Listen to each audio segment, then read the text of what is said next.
अब्दुल माजिद भट्टी साहब हमारे साथ मौजूद हैं। भट्टी साहब, पहले तो जो कॉम्बिनेशन हमने बनाया है और जिसके साथ हम मैदान में उतरे हैं, you think Australian environment, climate, pitches पे हमारे फास्ट बॉलर्स ही होने चाहिए थे इतनी तादाद में इस टीम में, प्लेइंग 11 में? अब्दुल्ला, जो हमारे पास अवेलेबल टैलेंट है उसके मुताबिक तो मेरे ख्याल में ये पाकिस्तान के बेस्ट फास्ट बॉलर्स हैं और बेस्ट टीम पाकिस्तान ने उतारी है। लेकिन जो इंटरेस्ट है वो जिस तरह अभी आप कह रहे थे, बाबर आजम का फॉर्म में आना, पाकिस्तान के लिए बड़ी और मैच विनिंग इनिंग्स खेलना, और फिर सबसे बढ़कर पाकिस्तान टीम, आपको पता है कि जब ऑस्ट्रेलिया जा रही थी उससे पहले हेड कोच का मसला हुआ, पाकिस्तान ने अचानक गैरी कर्सन की जगह जैसन गिलेस्पी को कोचिंग दी। फिर पाकिस्तान के नए लीडर हैं और ये अब जो अगले 6 महीने हैं ये पाकिस्तान की चैंपियंस ट्रॉफी के 6 महीने हैं कि पाकिस्तान को होम ग्राउंड पर चैंपियंस ट्रॉफी की मेजबानी करनी है। तो मेरे ख्याल में एक अच्छा कॉम्बिनेशन बनाने के लिए पाकिस्तान की ये नई सिलेक्शन कमेटी जा रही है। आप देखें कि अभी जितनी भी क्रिकेट हुई है उसमें वो जो पाकिस्तान ने इंग्लैंड के खिलाफ सीरीज जीती है उसका भी चर्चा हो रहा है कि पाकिस्तान ने इंग्लैंड को एब्सोल्युटली भट्टी साहब, बिल्कुल हम यही कह रहे थे कि ये जो विन्स हैं, हमारी विक्ट्रीज हैं, इनको ज़रा हमें जमा करना होगा क्योंकि हमारा कॉन्फिडेंस लेवल पिछले 1-1.5 साल में बड़ा ही बुरी तरह मुतासर हुआ है, इनफैक्ट शैटर हुआ है। और फिर आवाम का भी confidence in the team, it matters a lot. तो लिहाजा इंग्लैंड वाला बहुत अच्छा रहा, अब अगर ऑस्ट्रेलिया में भी अच्छा होता है और उसके बाद जिम्बाब्वे के साथ भी टूर है, तो ये सारी चीज़ें अगर हमारी बेहतर होती जाएं तो फिर चैंपियंस ट्रॉफी में हम बड़े अच्छे कॉन्फिडेंट तरीके से कदम रख सकते हैं। देखिए, जो हमारी इस वक्त हुमा सिलेक्शन कमेटी है जिसमें आकिब जावेद इस सिलेक्शन कमेटी को लीड कर रहे हैं, उसने कुछ नए तजर्बात भी किए और नए प्लेयर्स को भी मौका दिया है। और फिर जब हम यहाँ से 3 वनडे और 3 T20 खेलकर जिम्बाब्वे जाएंगे तो वहां हमने मोहम्मद रिजवान को भी रेस्ट दिया, सलमान अली आगा को कप्तानी दी और पाकिस्तान की बिल्कुल एक नई टीम जिम्बाब्वे के खिलाफ खेलेगी, क्योंकि उसके बाद फिर हमें 3 वनडे 3 T20 खेलने साउथ अफ्रीका में। तो मेरे ख्याल में तजर्बात इसलिए किए जा रहे हैं कि चैंपियंस ट्रॉफी से पहले पाकिस्तान एक अच्छी टीम बिल्ड करने में कामयाब हो जाए। तो अच्छी कोशिशें जारी है। अब देखिए ना, मेलबर्न तकरीबन 1 लाख की गुंजाइश वाला स्टेडियम है, अभी तक लग नहीं रहा है कि स्टेडियम बहुत ज्यादा भरा है। उसकी वजह यह है कि पाकिस्तान की जो परफॉर्मेंसेज रही हैं, फिर जो ऑस्ट्रेलिया ने इस सीरीज को प्लान किया है, वीकेंड खत्म होने के बाद आज मंडे को पहला वनडे इंटरनेशनल करवाया, ये समझ में नहीं आ रहा। हालांकि इतवार को अगर करवाया जाता वीकेंड को कराना चाहिए था, एब्सोल्युटली। और पाकिस्तानियों की ठीक ठाक तादाद है उधर, तो वो भी डेफिनेटली इधर उधर से आते हैं और आपको पता है ये डिस्टेंसेस वहाँ कितने हैं। अच्छा, हमारे जो पहले 2 खिलाड़ी आउट हुए हैं आपने देखे, what do you think about their dismissal?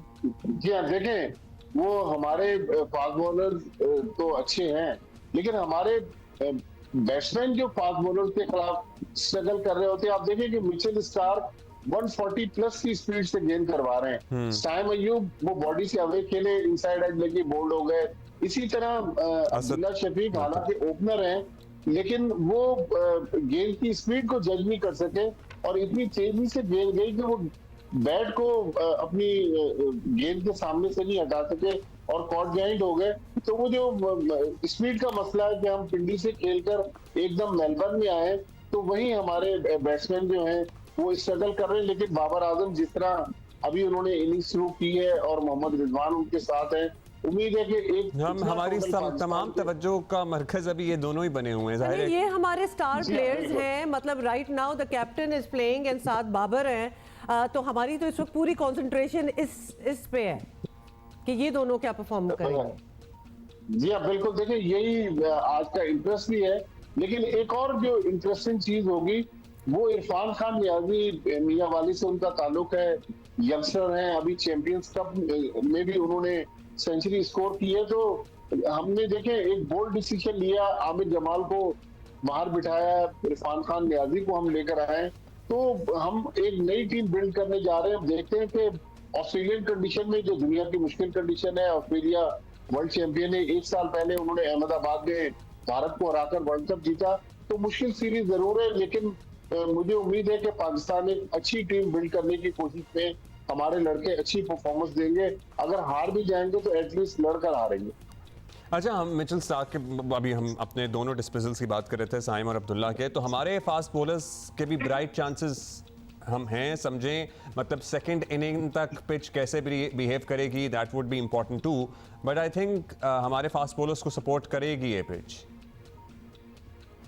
Abdullah देखें, ये बेसिकली ड्रॉप इन पिच है जिस पर ये वनडे इंटरनेशनल हो रहा है, तो पिच में बहुत ज्यादा चेंज होगी नहीं, पिच ऐसी ही रहेगी, बल्कि पाकिस्तान को जो है वो फ्लड लाइट से ऑन होगी, उसमें बॉलिंग करानी है। तो मेरे ख्याल में पाकिस्तान के फास्ट बॉलर्स, अगर हम पिछली क्योंकि टेस्ट सीरीज खेल रहे थे बांग्लादेश के खिलाफ फिर इंग्लैंड के खिलाफ, तो हमारे फास्ट बॉलर्स स्ट्रगल कर रहे थे। हमने आखिरी दोनों टेस्ट मैचों में शाहीन शाह अफरीदी को भी रेस्ट दिया, नसीम शाह को भी रेस्ट दिया।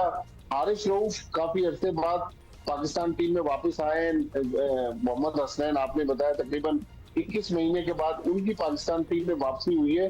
तो चैलेंजेस तो हैं, लेकिन फास्ट बॉलर्स को भी बहरहाल अपने आप को प्रूव करना है इन कंडीशन में कि जहां मिचेल स्टार्क अच्छी बॉलिंग एब्सोल्युटली, कर रहे हैं। खास तौर पे भट्टी साहब, अगर हसनैन और हारिस रऊफ दोनों ही अगर कुछ ब्रेक के बाद आ रहे हैं तो they have a lot to prove, मतलब क्योंकि इसीलिए अब वापस शमूलियत हुई है और बिग टीम के बैश का अंदर। तजर्बा भी है इनका। बिल्कुल तजर्बा भी है। They have done really well, Haris Rauf ने खास तौर पे done really well on these grounds earlier, तो एक्सपेक्टेशन तो ठीक ठाक है उनसे।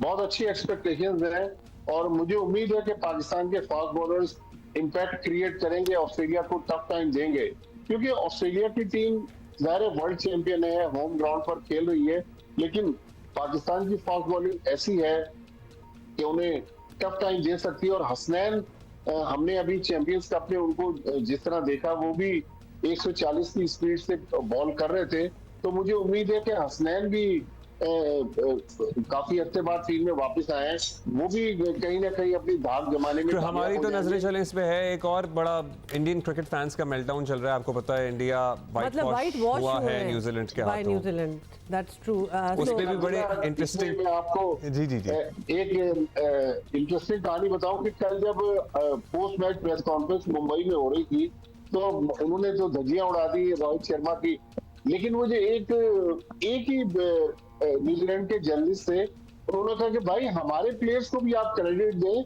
हमारी टीम के बारे में भी तो सवाल करें, आप अपनी टीम को लताड़ रहे हैं, अपने प्लेयर्स के बारे में सवाल कर रहे हैं। तो दरअसल न्यूजीलैंड को क्रेडिट जाता है कि उन्होंने 3-0 भारत को भारत ने मारा, और इतने बड़े बड़े नाम जिसके बारे में लोग कहते थे कि ये टीम जो है वो अनबीटेबल है, लेकिन भारत की टीम जितना होम ग्राउंड पर हारी है, तो मेरा ख्याल में न्यूजीलैंड को बहुत बड़ा क्रेडिट नहीं, definitely credit goes to New Zealand for doing. और वो भी खबर अपनी पिच बनाई उस पे वाइट वॉश हुए, मतलब ये तो खास तौर पे बहुत बड़ी बात है ना कि उनके घर जाके उनको कर देना for a team like India, क्योंकि खबर फिर यही बन जाती है इंडिया को शिकस्त, इंडिया को शिकस्त।